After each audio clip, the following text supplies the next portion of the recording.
ইউনূসকে কিছু বললেই তেলে বেগুনে এরা জ্বলে উঠে। ভাই সেটা তো বললাম, খলিল আইন উপদেষ্টা সম্পর্কে একটু বলেন না, ওরা তো আপনার ভাই বা সম্বন্ধে হয় না, ওদের সম্পর্কে একটু বলেন। আমি আসি না, বলতেছি তো, আমি তো প্রধানটাকে নিয়ে দুজন সম্পর্কে বলতেছি। একটু বলেন না আমি তো পালের গোদাটাকে নিয়ে বলছি, পালের যে গোদাটা, পালের গোদাটা গোদাটা না, নিয়ে আপনি বলছি, যে আপনি শুনেন। গোদাকে বিস্ফোরা খলিল আর এই ইয়া আপনার, আপনি আমার ভাই সম্বোধন করছেন কিন্তু আইন উপদেষ্টা, বুঝলেন তার তো, মানে আপনারা বুঝলেন তো, মাস্তাতো ভাই। সমস্যা তো, আপনি আর আইন উপদেষ্টা সমস্যা তো শুধু মাস্তাতো ভাই। খলিলে। যেমন উনি বললেন ইউনূস সাহেব ভারতের বিরুদ্ধে চোখে চোখ রেখে কথা বলেছেন, হ্যান করেছেন, ত্যান করেছেন। তো ইউনূস সাহেব হ্যান ত্যান করে তারপরে তো ভারতের স্বার্থ রক্ষা করেছেন, এটাই তো উনি বললেন, তাই না? কারণ ট্রফি তো দিয়েছেন বিএনপিকে, ট্রফি তো উনি জামাতকে দেন নাই, এনসিপি কেও দেন নাই। জুলাই যোদ্ধারা যাকে তাকে নিয়োগ দিয়েছিল তাদেরকে তো তিনি সংবিধান ছুঁড়ে ফেলে তাদেরকে দিয়ে তো তিনি বিপ্লবী সরকার কায়েম করেন নাই। তারপরে ইউনূস সাহেবকে শুধু একলা নিয়োগ দিয়েছিল এই বিপ্লবী ব্যক্তিরা? এই পুরো উপদেষ্টা মন্ত্রণালয় কিন্তু তারা দিয়েছিল, নিজেরাও তিনজন গিয়ে ওখানে বসে পড়েছিল, তাই না? এই যে দুষ্ট ছেলের দল ওখানে যে বসে পড়লো উপদেষ্টাদের সাথে, তার মধ্যে এদেরকে একজন দুষ্ট যে বলেন আরেকজনের না ছাগল ভাই, কেটে এদের খেয়ে জন্য ফেললো। আজকে কথা বলতে এই যে পারতেছে। এই এদেরকে যে দুষ্ট বলেন না, এটাও আপনি জুলাইকে অপমান করা। না, নাহিদদের সরি মার সরি, তো এদের আমি জন্য আপনি আমি খাই কথা নাই, বলতে পারছি না। নাহিদরা না খাইছে না না। থাক, আপনি আপনি মাঝখানে বললেন না এখন। না আপনি আপনি অনেকবার যতক্ষণ আমাকে বলছেন, আপনি মাঝখানে বলতে অনেকবার না বলছেন করছেন, তুষার ভাই, আপনি সেজন্য মাঝখানে আপনাকে কথা অনেক বললেন করে না। দিচ্ছি, দুষ্টু ছেলে না বলেন না, না। আমি অনেকবার বলি দুষ্টু নাই, ছেলে হলো আমি সেটা অনেকবার আলাদা। বলি নাই। আপনি যখন আমাকে আচ্ছা, থামতে এমনি বলছেন তো আমি সময় থামছি। শেষ না করেন ডক্টর আপনারা আব্দুল এই হোসেন। দুষ্টু আপনি যখন বলছেন আমি আর থামছি। বোনের পর দিলে একটু না সময় পেয়ে শোনেন, আমাকে শেষ আর করতে আসলে দেন। তুষার ভাই সব সময় বলে, মাঝখানে তুষার ভাই বুঝতে অনেকখানি পেরেছেন তো? সময়, অত সময় পাইনি আমি। এখন একটা আপনি জুলাই যোদ্ধাকে দুষ্টু বলবেন আর আমি আচ্ছা আপনি বলেন, আরো বলেন, আপনার আপনার সব মিটায় বলে নেন আপনি ভাই, হাসিনাকে ইয়া নিয়ে বলে আসার নেন। জন্য টাকা শামীম, বলার বলে ইউনূস সরকারকে তো এই বেমানি দূর মিয়া, বলবেন, কারণ আপনারা এগুলোর ওই যে প্রয়োজন হলো। বললেন একটা লোক আছে, তার আবার 5 লক্ষ আসেন আছে আসেন, আওয়ামী ইউনূসকে লীগের। কিছু বললেই, ইউনূসকে কিছু বললেই তেলে বেগুনে এরা জ্বলে উঠে। আমরা কোনোদিন বুঝতেই তো চলে উঠি পারছেন। না। এবার খলিলকে এবার বলেন আসেন, না কেন? এখানে আরে আসেন। ভাই খলিল আপনার কোন আত্মীয় হয়? শারমিন, খলিল সরকারকে আমাকে বলেন না কথা কেন? বলতে দিবেন? আমরা আসলে শেষ করার দিকে আমি একটু আপনি ডাক্তার আব্দুল খলিল আর হোসেনকে ইয়া শেষ সব আইন বক্তব্যটা উপদেষ্টা শুনবো, সম্পর্কে শেষ বলেন বক্তব্য। তুষার ভাই। আমরা একটু আমার শেষ কথা বক্তব্য শেষ শুনতে করতে চাই। দেন জি, নাই। যে শেষ করবেন। উনি আমাকে কথা শেষ করতে দিবেন না, কারণ উনি পারবেন না, এই জন্য শেষ করতে দিবেন না। ভাই সেটা তো বললাম, খলিল আইন উপদেষ্টা সম্পর্কে একটু বলেন না, ওরা তো আপনার ভাই বা সম্বন্ধে হয় না, ওদের সম্পর্কে একটু বলেন। আমি আসি না, বলতেছি তো, আমি তো প্রধানটাকে নিয়ে দুজন সম্পর্কে বলতেছি। একটু বলেন না আমি কেন? তো পালের গোদাটাকে নিয়ে বলছি, পালের যে গোদাটা, পালের গোদাটা গোদাটা না, নিয়ে আপনি বলছি, যে আপনি শুনেন। গোদাকে বিস্ফোরা খলিল আর এই ইয়া আপনি আমার ভাই সম্বোধন করছেন কিন্তু আইন উপদেষ্টা, বুঝলেন তার তো, মানে আপনারা বুঝলেন তো, মাস্তাতো ভাই। সমস্যা তো, আপনি আর আইন উপদেষ্টা সমস্যা তো শুধু মাস্তাতো ভাই। খলিলে।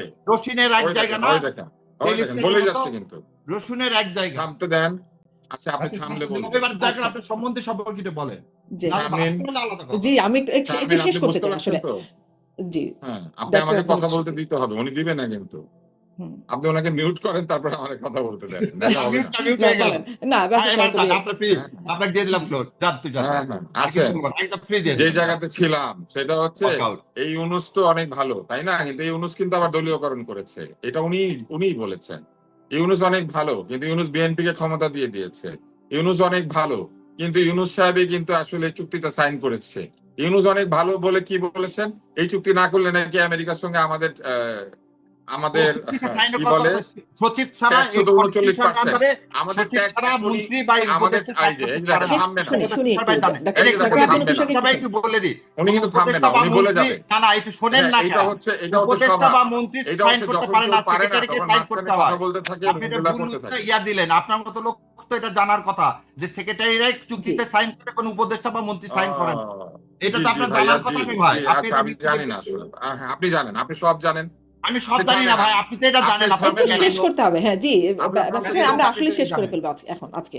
জি, ডাক্তার আব্দুল তুষার, আমাদের একদম সময় শেষ হয়ে বাড়তি সময় কথা বলছি। উনি আবার ডাক্তার আব্দুল বলবে, তুষার, উনি আবার কথা বলবে, কারণ উনি আসলে পারছে না, এই জন্য না না উনি না, কথা আপনি বলবে। সেক্রেটারি উনি সই কারোর কথা করবে এটা বলতে কথা দিবে না। মানেন। বাক স্বাধীনতা, এই যে দেখেন বলতেছে, এই দেখেন বলতেছে।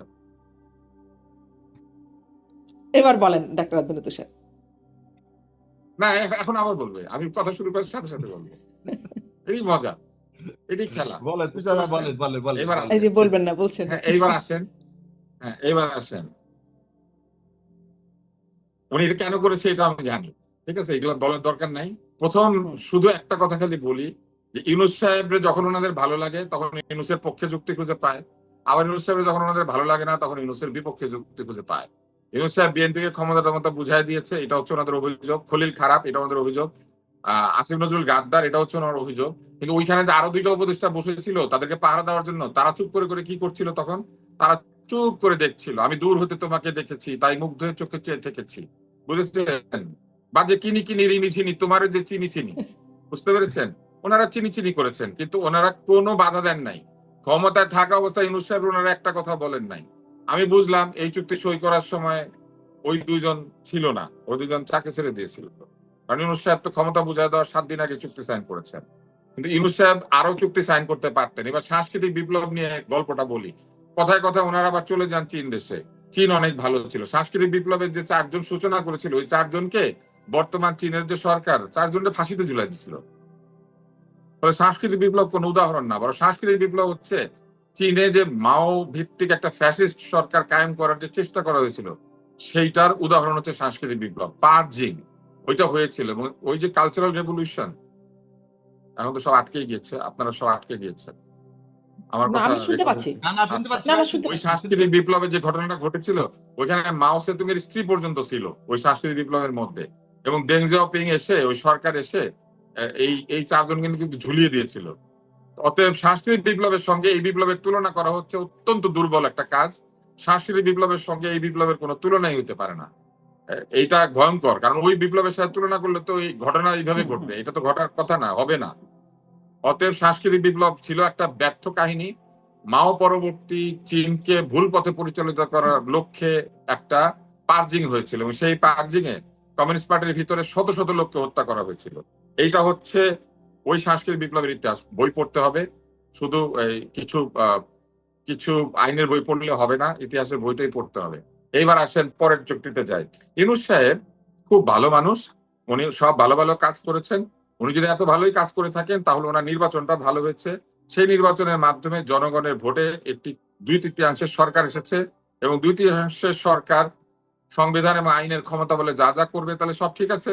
তাহলে এই তর্কের আর কোনো দরকার নাই, এবং যেহেতু এই তর্কের আর কোনো দরকার নাই, তাহলে হুদাই 1 ঘন্টা সময় নষ্ট করার কোনো দরকার ছিল না। এটা হচ্ছে ওই যুক্তিগুলা মেনে নিলে এইটা বলতে হবে। আর তা যদি না হয়, যদি ওই যুক্তিগুলোকে আমরা না মানি, তাহলে বলতে হবে যে ইউনূস সাহেব ভালো কাজের নামে প্রচুর খারাপ কাজ করেছেন। তার মধ্যে একটা বড় খারাপ কাজ হচ্ছে নিজের কর তিনি মাফ করেছেন, নিজের নামে লাইসেন্স নিয়েছেন, নিজের লাভজনক কাজ, নিজ সিদ্ধান্ত নিজে করিয়ে নিয়েছেন। এবং যেই লোক ক্ষমতায় থেকে কনফ্লিক্ট অফ ইন্টারেস্ট বুঝে না, যেই লোক ক্ষমতায় থেকে নিজের স্বার্থ দেখে, সেই লোক আর যাই হয়ে থাকেন, তিনি বাংলাদেশের স্বার্থ দেখেন নাই। বাংলাদেশের স্বার্থ দেখলে তিনি তার নিজের স্বার্থ দেখতে পারতেন না। যদি জনগণকে তিনি বলেছেন কর আদায় করতে হবে, তাই এনবিআর কে 2 ভাগে ভাগ করতে হবে, অথচ তিনি নিজে এনবিআর এর মাধ্যমে নিজের কর মাফ করিয়ে নিয়েছেন। উনি জনগণকে বলেছেন জনগণের সম্পদ কোনোভাবে নয়ছয় করা যাবে না, কিন্তু উনি গোল্ডেন জি, ফ্রিকোয়েন্সি গ্রামীণ ফোনের নামে বরাদ্দ দিয়েছেন। ফলে ইউনূসকে নিয়ে বলতে গেলে ওই যে জি। সপ্তাহের সেই পর পুরো সপ্তাহ বলার চলে সময় যাবে। আর আমার নাই। আমি এক্ষুনি শেষ করব, কিন্তু বিপ্লব এত তাড়াতাড়ি শেষ হয় না। বিপ্লব কিন্তু এখনো চলমান, বলছেন ব্যারিস্টার শাহরিয়ার কবির। এটা নিয়ে একটা 2 লাইনে শুনে আমি বিপ্লব শেষ করবো আজকে। বিপ্লব চলমান কিনা আমি আপনাকে বলি, বিপ্লব ডেফিনেটলি সময় বেশি চলমান। দিলেন, আমাকে কিছু আর লোক বলতে বিপ্লবের না ঝান্ডা ওই বহন করে, সাংস্কৃতিক বিপ্লবের যেমন কথা। কমিউনিস্ট, না কিছু লোক বিপ্লবের ঝান্ডা, আপনি গুনে দেখবেন কে বেশি কথা বলেছে। বিপ্লবের ঝান্ডা কিছু লোক কায়েম করে, বিপ্লবের ঝান্ডা নিয়ে সামনের দিকে যায়। যেমন জাসদ মশাল হাতে সামনের দিকে যাচ্ছে। তো আমি কয়েকদিন আগে একটা অ্যাওয়ার্ড গিভিং সেরেমনিতে গিয়েছিলাম, গিয়ে দেখলাম যে যতগুলি মশাল ওখানে জ্বলছে আর কি, সবগুলির মাথায় বিদ্যুতের বাতি লাগানো, এলইডি ল্যাম্প। তো বিপ্লব সামনের দিকে যাবে, কিন্তু জাসদের মশালে আগুন জ্বলে না। আপনি নিশ্চয়ই লক্ষ্য করেছেন, মশালের উপরে এলইডি ল্যাম্প জ্বলে। বিপ্লব সামনের দিকে নিয়ে যেতে গেলে বিপ্লবীদের যে চারিত্রিক দৃঢ়তা, সেটাকে বজায় রাখতে হয়। কিন্তু আমরা জি, লক্ষ্য করে দেখেছি যে বিপ্লবীদের একটা বিরাট অংশ চারিত্রিক দৃঢ়তা হারিয়ে ফেলে নিজেরা নিজেদের সাথে জি, লড়াইতে ব্যস্ত হয়েছেন, নিজেরা নিজেদের ক্ষতিকর কার্যে ব্যস্ত হয়েছেন, জি, এবং মূল যে বিষয় জনগণের অধিকার অর্জন করা, সেটা বাদ দিয়ে আজকের যে আলোচনা শুরু হয়েছিল, সেই আলোচনার প্রশ্নটা ফেরত যান। জনগণের স্বার্থ বাদ দিয়ে তারা নিজেদের গাড়ি কেনার জন্য জনগণের টাকা ব্যবহারের চেষ্টা করছেন। অতএব বিপ্লবের ভবিষ্যৎ কি, সেটা ভবিষ্যতে উত্তর দিবে। অনেক তবে ধন্যবাদ ওই ডাক্তার কবিতাটার আব্দুল কথা তোষার। যেহেতু শাহরিয়ার মনে করিয়ে দিয়েছিল, অনেক সেই ধন্যবাদ। কবিতাটার কথা আমি যে আরেকবার আরেকবার বলি, ব্যারিস্টার শাহরিয়ার কবির আমাকে পেট্রিয়ট। হ্যাঁ, অভিযুক্ত করলেন বলে জাস্ট হ্যাঁ, 30 ওই সেকেন্ড, ওই 30 সেকেন্ড। পেট্রিয়ট কবিতাটার কথা আরেকবার মনে করতে হবে। আমি তো ভাই বললে বলেছি, শোনেন, জাসদের 30,000 কর্মী আত্মত্যাগ করছি বলে বাংলাদেশ ইন্ডিয়া হয়নি। শেখ সাহেব বাংলাদেশকে ভারতের হাতে তুলে দিতে পারেনি। সো ওই মশাল টিম টিম করে জ্বলতেছে, কারণ মশাল যুগে যুগে এক হাত থেকে আর এক হাতে যায়। আর সাংস্কৃতিক বিপ্লবের কথা বললো ভাই, বললো না বই পড়তে হবে, ভাই একটু ভালো করে পড়ুক। সাংস্কৃতিক বিপ্লবের শুরুতে জন্যেই আজকে কমিউনিস্ট পার্টি আজকে চীনকে এই জায়গায় নিয়ে গেছে। ওই যাদের কথা বলছে ফাঁসি দিছে, তারা কি কারণে ফাঁসি দিছে সেটাও দেখেন, এবং আমেরিকার সাথে চুক্তি করা হয়েছে কখন সেটাও দেখেন। সো প্রতিটা কথার তো উত্তর দেওয়া যায়, কিন্তু কথা হলো যে এনসিপি বা অন্য কেউ সেটা না, জুলাইকে কোনোভাবে অপমান করা কোনোভাবে যাবে না। আর এটাও এই যে আপনি ডেকে নিয়ে এসে এই যে উনি চলে গেলেন আমাকে এখানে রেখে দিয়ে, তো এটাই হচ্ছে জি। ফাঁসিবাদ।